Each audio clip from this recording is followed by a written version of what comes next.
Aqua రైతు సమస్యల పరిష్కారానికి కేంద్ర ప్రభుత్వం చర్యలు తీసుకోవాలని సీఎం చంద్రబాబు కోరారు. ఈ మేరకు 3 కేంద్ర మంత్రులకు ఆయన వేర్వేరుగా లేఖలు రాశారు. జన్యుపరంగా మార్పు చేసిన సోయాబీన్ మీల్ను దిగుమతి చేసుకునేందుకు రొయ్యల మేత తయారీదారులకు అనుమతి ఇవ్వాలని కేంద్ర మత్స్యశాఖ మంత్రి రాజీవ్ రంజన్ సింగ్ ను సీఎం కోరారు. ఆక్వా రంగాన్ని కాపాడేందుకు చర్యలు తీసుకోవాలని ఏపీ నుంచి ఎఫ్సీవీ పొగాకు ఎగుమతులకు ప్రోత్సాహకాలు ఇవ్వాలని కేంద్ర వాణిజ్య శాఖ మంత్రి పీయూష్ గోయల్ కు విజ్ఞప్తి చేశారు. ఆక్వా రంగంలో జీఎస్టీని 18 నుంచి 5% తగ్గించాలని కేంద్ర ఆర్థిక శాఖ మంత్రి నిర్మలా సీతారామన్ ను సీఎం చంద్రబాబు కోరారు. ఏపీలో మాతా శిశు సంక్షేమానికి ప్రభుత్వం అత్యంత ప్రాధాన్యత ఇస్తోంది. గర్భిణీలు, బాలింతలు, నవజాత శిశువులకు మరింత నాణ్యమైన, సురక్షితమైన రవాణా సేవలను అందించేందుకు తల్లి బిడ్డ ఎక్స్ప్రెస్ కొత్త వాహనాలను అందుబాటులోకి తెస్తోంది. ఈ వాహనాలను సీఎం చంద్రబాబు సీఎం క్యాంప్ కార్యాలయంలో పరిశీలించారు. ప్రభుత్వ ఆసుపత్రుల్లో ప్రసవించిన బాలింతలు, నవజాత శిశువులు సహాయకులను ఉచితంగా వారి ఇళ్లకు చేర్చడం కోసం తల్లి బిడ్డ ఎక్స్ప్రెస్ ను తీసుకొచ్చారు. దీనికోసం రాష్ట్ర వ్యాప్తంగా 500 వాహనాలను వినియోగించనున్నారు. సబ్ రిజిస్ట్రార్ ఆఫీసులు ప్రైవేటీకరణ అంటూ దుష్ప్రచారం చేస్తున్నారని ఏపీ సీఎం చంద్రబాబు మండిపడ్డారు. డాక్యుమెంట్ రైటర్లకు ఉపాధి మార్గాలు చూపిస్తామని, ప్రజలకు వాస్తవాలు వివరించే బాధ్యత అధికారులదేనని స్పష్టం చేశారు. దీపం 2.0 లబ్ధిదారులకు నిర్ధారిత తేదీల్లో నగదు జమ చేస్తామన్నారు. రిజిస్ట్రేషన్ కేంద్రాలు ప్రజల సేవ కోసమేనని, పాస్పోర్ట్ సేవా కేంద్రాల తరహాలోనే రిజిస్ట్రేషన్ సేవా కేంద్రాలు పనిచేస్తాయన్నారు. డాక్యుమెంట్ రైటర్లు ఆందోళన చెందాల్సిన అవసరం లేదని సీఎం చంద్రబాబు స్పష్టం చేశారు. మంగళగిరి ప్రజలకు ఇచ్చిన ప్రతి మాట నిలబెట్టుకునేందుకు మంత్రి నారా లోకేష్ చిత్తశుద్ధితో కృషి చేస్తున్నారు. దశాబ్ద కాలంగా మంగళగిరి ప్రజలు ఎదుర్కొంటున్న సమస్యకు శాశ్వత పరిష్కారం చూపారు. మంగళగిరి నియోజకవర్గ పరిధిలో దశాబ్దాలుగా ప్రభుత్వ భూముల్లో నివసిస్తున్న సుమారు 3000 మందికి ఈ నెల 21, 22 తేదీల్లో మన ఇల్లు మన లోకేష్ పేరిట 2వ విడత శాశ్వత పట్టాలు పంపిణీ చేసేందుకు రంగం సిద్ధం చేశారు. మలి విడతలో మంగళగిరి, తాడేపల్లి మండలాల్లో 3000 మందికి శాశ్వత పట్టాలు, ఎంజాయ్మెంట్ సర్టిఫికెట్స్ ను మంత్రి లోకేష్ చేతుల మీదుగా పంపిణీ చేయనున్నారు. నెల్లూరులో మంత్రి నారాయణ పర్యటించారు. చిల్డ్రన్స్ పార్క్ ని పరిశీలించి ఆధునీకరణపై పలు సూచనలు చేశారు. చిల్డ్రన్స్ పార్క్ లో పిల్లల కోసం అధునాతన ఆట పరికరాలు, అడ్వెంచర్స్ యాక్టివిటీస్ ఏర్పాటు చేస్తామన్నారు. స్కై డ్రైవ్, జిప్ లైన్, సైక్లింగ్లను 3 నెలల్లో ఏర్పాటు చేయాలని ఆదేశాలు ఇచ్చామన్నారు. గ్రీన్ కార్పొరేషన్ ఆధ్వర్యంలో ఆధునీకరిస్తున్నామని వివరించారు. రాజమండ్రి పార్కు తరహాలో తీర్చిదిద్దుతామని చెప్పారు. లేఅవుట్లలో పార్కులకు కేటాయించిన స్థలాలు, ఇతర ప్రభుత్వ స్థలాలు ఆక్రమిస్తే చర్యలు తప్పవని హెచ్చరించారు. ఇప్పటికే చాలా స్థలాల్లో ప్రహరీ గోడలు నిర్మించామని వివరించారు. ఏపీలో జరుగుతున్న అభివృద్ధిని జగన్ ఓర్చుకోలేకపోతున్నారని మంత్రి అనగాని సత్యప్రసాద్ విమర్శించారు. వైసీపీ రోజు అబద్దాలు ప్రచారం చేస్తోందన్నారు. గత ఎన్నికల్లో వైసీపీకి 11 సీట్లు ఇచ్చినా గుణపాఠం నేర్చుకోలేదన్నారు. చెన్నై టీటీడీ ప్రాంతీయ సలహా మండలి వెంటనే ప్రకటించాలని ఏపీ సీఎం చంద్రబాబుకు తమిళనాడు తెలుగు యువశక్తి విజ్ఞప్తి చేసింది. పదవులు కొద్ది మందికే పరిమితం కాకూడదని, స్థానిక తెలుగు ప్రజలకు పెద్దపీట వేయాలని కోరారు. పొట్టి శ్రీరాములు స్మారక మందిరాన్ని టీటీడీ ఆధ్వర్యంలోకి తీసుకురావాలన్నారు. సాధవర్తి భూముల పరిరక్షణకు ప్రత్యేక చర్యలు చేపట్టాలని తమిళనాడు తెలుగు యువశక్తి వ్యవస్థాపక అధ్యక్షులు కేతిరెడ్డి జగదీశ్వర్ రెడ్డి సీఎంను కోరారు. చెన్నైలో నివసించే నిజమైన స్థానిక తెలుగు ప్రజలకు, జర్నలిస్టులకు, మహిళలకు, యువతకు, సామాజిక సేవకులకు తగిన ప్రాతినిధ్యం కల్పించాలని ఆయన విజ్ఞప్తి చేశారు. వైసీపీ మనుగడ కోసం కూటమి ప్రభుత్వంపై విమర్శలు చేస్తున్నారని ఎమ్మెల్యే పరిటాల సునీత మండిపడ్డారు. గత ప్రభుత్వంలో గంపమట్టి కూడా ఎత్తివేయ నాయకులు హంద్రీనేవా గురించి మాట్లాడటం సిగ్గుచేటన్నారు. సూపర్ ఎల్నినో కాలంలో కూడా చాలా చోట్ల నీటి సమస్యలు ఉన్నా చెరువుల్లో నిండుగా నీరు పెట్టిన ఘనత సీఎం చంద్రబాబుదన్నారు. ఎమ్మెల్యే ఎంఎస్ రాజు, పరిటాల శ్రీరామ్తో కలిసి సత్యసాయి జిల్లా హంద్రీనేవా ప్రాజెక్టు వద్ద చెరువులను ఆమె పరిశీలించారు. క్షేత్రస్థాయిలో వైసీపీ నాయకులు నీటితో నిండిన చెరువులను చూసి ఆత్మ విమర్శ చేసుకోవాలన్నారు. నంద్యాలలో ఘనంగా షైనింగ్ స్టార్స్ అవార్డ్స్ కార్యక్రమం ఘనంగా జరిగింది. ప్రతిభావంతులైన విద్యార్థులను మంత్రి ఎండి ఫరూక్ సత్కరించారు. 10వ తరగతి ఇంటర్ పబ్లిక్ పరీక్షల్లో అత్యుత్తమ ఫలితాలు సాధించిన విద్యార్థులకు పురస్కారాలు ప్రదానం చేశారు. ప్రతిభను గుర్తించి ప్రోత్సహించడం ద్వారానే విద్యార్థులు దేశానికి, రాష్ట్రానికి గర్వకారణంగా నిలుస్తారని మంత్రి అన్నారు. ప్రభుత్వం అందిస్తున్న నగదు ప్రోత్సాహకాన్ని ఉన్నత చదువుల కోసం సద్వినియోగం చేసుకోవాలని సూచించారు. విజయవాడలో షైనింగ్ స్టార్ సత్కార కార్యక్రమం జరిగింది. ఈ కార్యక్రమంలో ప్రజాప్రతినిధులు, విద్యాశాఖ అధికారులు, ఉపాధ్యాయులు, విద్యార్థుల తల్లిదండ్రులు పాల్గొన్నారు. ప్రతిభావంతులైన స్టూడెంట్స్ ను సత్కరించారు. యువతకు కూటమి ప్రభుత్వం అన్ని విధాల అండగా ఉంటుందని ఎమ్మెల్యే గద్దె రామ్మోహన్ రావు అన్నారు. దేశాభివృద్ధిలో యువత కీలక పాత్ర పోషించాలన్నారు. తమ విజయంలో తల్లిదండ్రులు, ఉపాధ్యాయుల పాత్ర కీలకమని విద్యార్థులు తెలిపారు. ఏపీలోని అన్ని వర్గాల ప్రజలకు సంక్షేమ పథకాలు అందించడమే లక్ష్యంగా సీఎం చంద్రబాబు పాలన సాగిస్తున్నారని టీడీపీ రాష్ట్ర అధికార ప్రతినిధి రమాకాంత్ రెడ్డి, మహిళా అధ్యక్షురాలు శశిరేఖ అన్నారు. పెద్దకడబూరు మండల కేంద్రంలో అంగన్వాడీ కార్యకర్తలు, ఆయాల ఆధ్వర్యంలో సీఎం చంద్రబాబు, మంత్రి లోకేష్ చిత్రపటాలకు పాలాభిషేకం నిర్వహించారు. తల్లికి వందనం పథకాన్ని అంగన్వాడీ టీచర్లకు వర్తింపజేసినందుకు కూటమి ప్రభుత్వానికి ఈ సందర్భంగా ధన్యవాదాలు తెలిపారు. ఏపీ లిక్కర్ స్కామ్ కేసులో కీలక పరిణామం జరిగింది. చెంచల్గూడ జైల్లో రిమాండ్లో ఉన్న రాజ్ కసిరెడ్డి, వాసుదేవరెడ్డి, కార్మూరు సునీల్ను ఏపీ పోలీసులు పీటీ వారెంట్పై విజయవాడకు తరలించారు. ఏపీ లిక్కర్ కేసులో మరింత లోతుగా విచారించనున్నారు. లాకప్ డెత్ కేసులో సాయికృష్ణ తల్లి విజయలక్ష్మి స్టేట్మెంట్ను సిట్ అధికారులు రికార్డు చేశారు. లాకప్ డెత్ వెనుక కారణాలు ఏంటి అనే దానిపై ఆరా తీశారు. సీఐ నాగరాజు కృష్ణలంక పోలీసులపై విజయలక్ష్మి చేసిన ఆరోపణలకు ఆధారాలను సిట్ అధికారులు అడిగారు. కేసులో టాస్క్ ఫోర్స్ కృష్ణలంక పోలీసుల ప్రమేయంపై ఆరా తీశారు. కోర్ అర్బన్ రీజియన్ పరిధిలో ఎల్ఐజీ ఇందిరమ్మ ఇళ్ల నిర్మాణానికి శ్రీకారం చుట్టారు. మంత్రులు పొంగులేటి శ్రీధర్ బాబు, పొన్నం అజరుద్దీన్ ఇందిరమ్మ ఇళ్ల నిర్మాణ కార్యక్రమాన్ని ప్రారంభించారు. క్యూర్లో తొలి విడతలో ప్రతి నియోజకవర్గానికి 500 ఇళ్లు మంజూరయ్యాయి. ఖమ్మం జిల్లా కొణిజర్ల మండలం అంజనాపురంలో 300 కోట్ల వ్యయంతో నిర్మించిన గోద్రేజ్ ఆయిల్ ఫామ్ ఫ్యాక్టరీని డిప్యూటీ సీఎం భట్టి విక్రమార్క, వ్యవసాయ శాఖ మంత్రి తుమ్మల నాగేశ్వరరావు కలిసి ప్రారంభించారు. అంజనాపురంలో ఆయిల్ పామ్ కాంప్లెక్స్ ఏర్పాటు చేసిన గోద్రేజ్ సంస్థకు మంత్రులు కృతజ్ఞతలు తెలిపారు. రాబోయే రోజుల్లో అనేక రకాల పరిశ్రమలు ఖమ్మం రాబోతున్నాయని అన్నారు. అమెరికా తెలంగాణ అసోసియేషన్ మెగా కన్వెన్షన్లో తెలంగాణ మంత్రి సీతక్క పాల్గొన్నారు. ప్రపంచంలో ఎక్కడ ఉన్నా తెలంగాణ మూలాలను, తెలుగు భాషను, సంస్కృతిని నిలబెట్టుకోవాలని సీతక్క అన్నారు. భావి తరాలకు తెలంగాణ చరిత్ర, సంప్రదాయాలను పరిచయం చేయాలని పిలుపునిచ్చారు. సీఎం రేవంత్ రెడ్డి నాయకత్వంలోని ప్రజాప్రభుత్వం మహిళా సాధికారతకు అత్యంత ప్రాధాన్యమిస్తోందన్నారు. తెలంగాణ ఎన్నికల ప్రధాన అధికారి సుదర్శన్ రెడ్డిని టీబీజేపీ చీఫ్ రామచంద్రరావు కలిశారు. సర్ ప్రక్రియలో హైదరాబాద్, సికింద్రాబాద్, చేవెళ్ల, మల్కాజ్గిరిలో బీజేపీ అనుకూల ఓట్లు తొలగిస్తున్నారని ఫిర్యాదు చేశారు. దీనిపై చర్యలు తీసుకోవాలని విజ్ఞప్తి చేశారు. గ్రేటర్ హైదరాబాద్ పరిధిలో సర్ ప్రత్యేక దృష్టి సారించాలని కోరారు. పాత బస్తీలో సర్ నిర్వహణకు సీనియర్లకు బాధ్యత అప్పగించాలని రామచంద్రరావు విజ్ఞప్తి చేశారు. ఉత్తర భారతదేశం నుంచి వలస వచ్చిన వారికి ఓటు హక్కు లేకుండా చేస్తున్నారని సుదర్శన్ రెడ్డి దృష్టికి తీసుకువెళ్లారు. కాంగ్రెస్ నేతల మాటలు కోటలు దాటుతున్నాయని, పనులు మాత్రం గడప కూడా దాటలేదని బీఆర్ఎస్ వర్కింగ్ ప్రెసిడెంట్ కేటీఆర్ విమర్శించారు.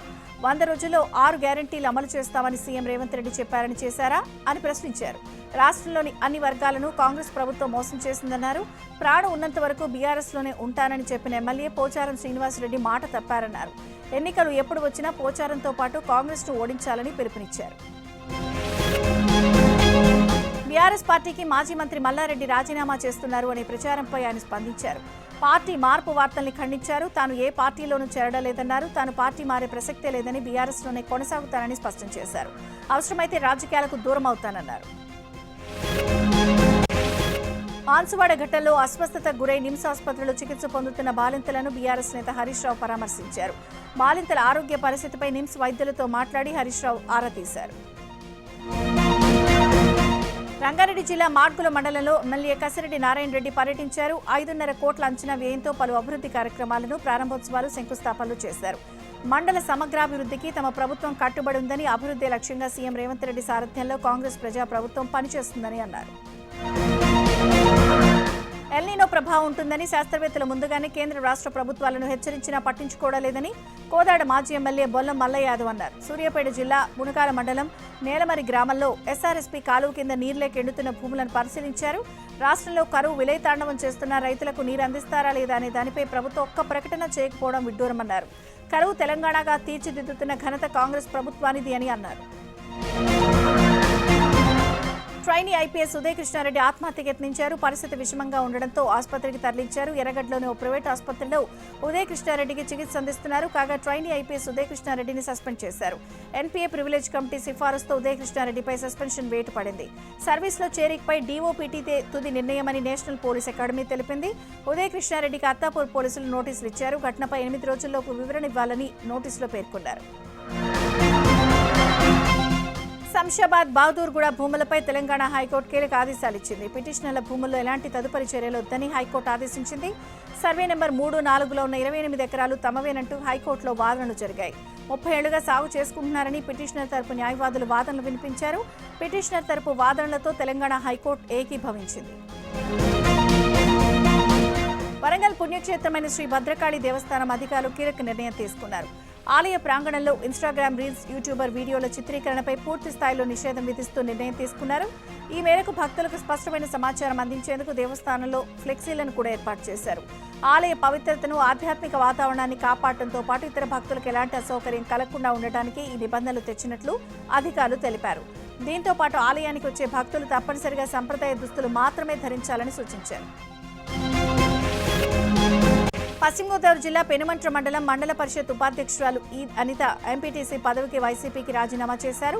ఎంపీడీఓ సుజాతకు రాజీనామా పత్రాన్ని అందించారు. సొంత పార్టీ నాయకులు తమకు వ్యతిరేకంగా మారారని, 2 దశాబ్దాలుగా వైసీపీ పార్టీకి సర్పంచ్గా, ఎంపీటీసీగా సేవలందించిన తమకు అడుగడుగున అవాంతరాలు కలిగిస్తున్నారని అనిత ఆరోపించారు. పార్టీ పెద్దలకు చెప్పినా పట్టించుకోలేదని, మనస్తాపానికి గురయ్యామని అనిత, ప్రవీణ్ దంపతులు ఆవేదన వ్యక్తం చేశారు. లీగల్ వ్యవహారాలు కోర్టులో తేల్చుకుంటామని చెప్పారు.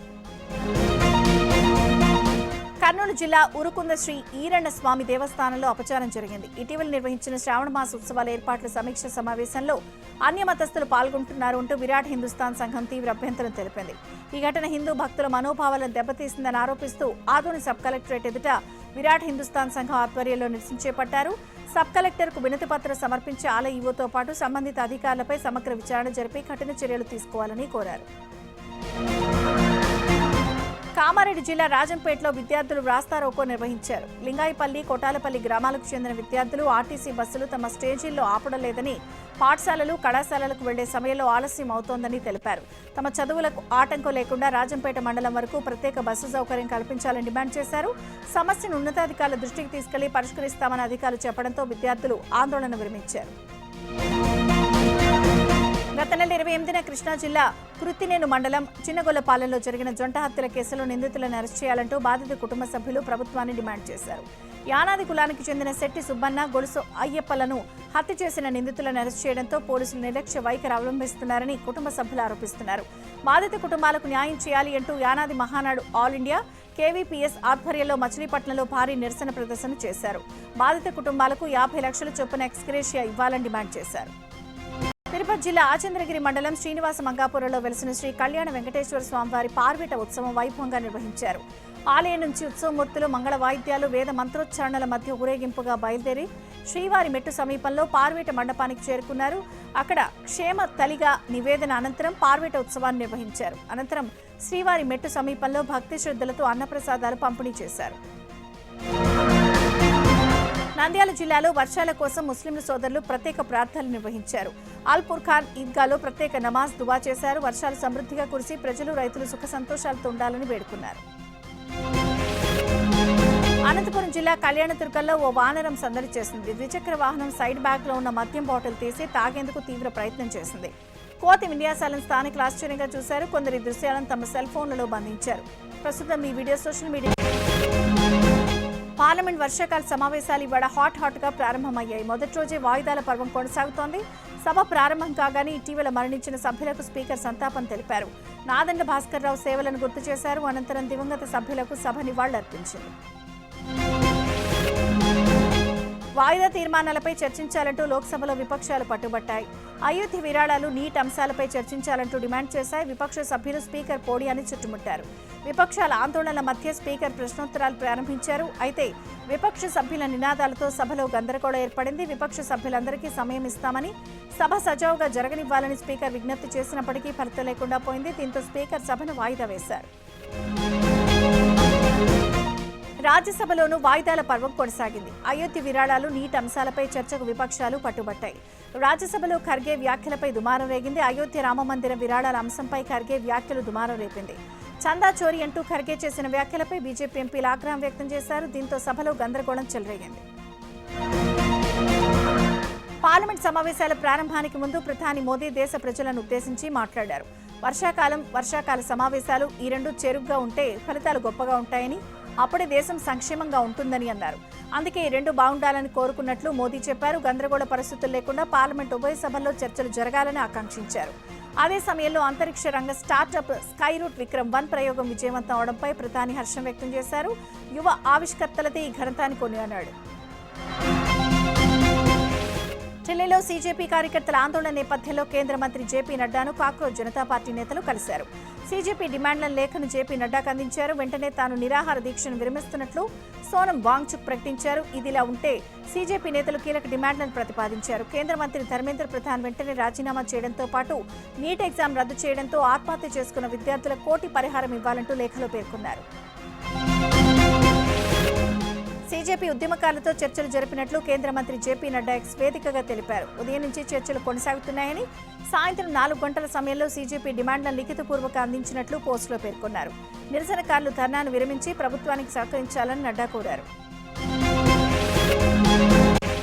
సోనం వాంగ్చుక్ భార్య డాక్టర్ గీతాంజలి మరోసారి ఢిల్లీ హైకోర్టును ఆశ్రయించారు. వాంగ్చుక్ ను ప్రైవేట్ ఆసుపత్రికి మార్చాలన్న తన అభ్యర్థనను తిరస్కరించిన సింగిల్ జడ్జి ఉత్తర్వులను సవాల్ చేస్తూ ఢిల్లీ హైకోర్టు డివిజన్ బెంచ్ను ఆశ్రయించారు. అయోధ్య ఆలయ విరాళాల దుర్వినియోగం కేసులో కీలక పరిణామం జరిగింది. ఉత్తరప్రదేశ్ ప్రభుత్వం సుప్రీంకోర్టుకు స్టేటస్ రిపోర్ట్ సమర్పించింది. చీఫ్ జస్టిస్ సూర్యకాంత్ నేతృత్వంలోని త్రిసభ్య ధర్మాసనానికి నివేదిక అందజేసింది. సిట్ అధికారులు సీల్డ్ కవర్లో దర్యాప్తు వివరాలను అందజేశారు.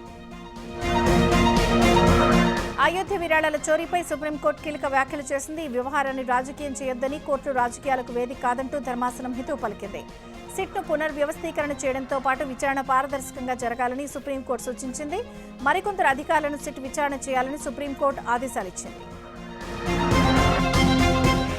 అపార్ ఐడీపై సుప్రీంకోర్టు కీలక ఆదేశాలిచ్చింది. సీబీఎస్ఈకి సుప్రీంకోర్టు నోటీసులు జారీ చేసింది. అపార్ ఐడీ పూర్తి స్వచ్ఛందమేనని, సమ్మతి పత్రాల్లో ఆప్ట్ అవుట్ ఎంపిక తప్పనిసరిగా ఉండాలని సుప్రీంకోర్టు స్పష్టం చేసింది. విద్యార్థుల సమాచారాన్ని కేవలం విద్యార్థి అవసరాలకే ఉపయోగించాలని, ఇతర ప్రయోజనాలకు వాడకూడదని సుప్రీంకోర్టు ఆదేశించింది. ఆధార్ లేదా అపార్ ఐడీ లేదనే కారణంతో ఏ విద్యార్థికి అడ్మిషన్లు, మార్కుల షీట్లు నిరాకరించకూడదని సుప్రీంకోర్టు తేల్చి చెప్పింది. త్రిపుర డీజీపీ అనురాగ్ ధన్కర్ ఆత్మహత్య చేసుకున్నారు. పోలీస్ హెడ్ క్వార్టర్స్ లో గన్తో కాల్చుకున్నారు. అగర్తలాలోని పోలీస్ హెడ్ క్వార్టర్స్ లో ఈ ఘటన జరిగింది. డీజీపీ ఆత్మహత్య గల కారణాలపై ఉన్నతాధికారులు దర్యాప్తు చేస్తున్నారు.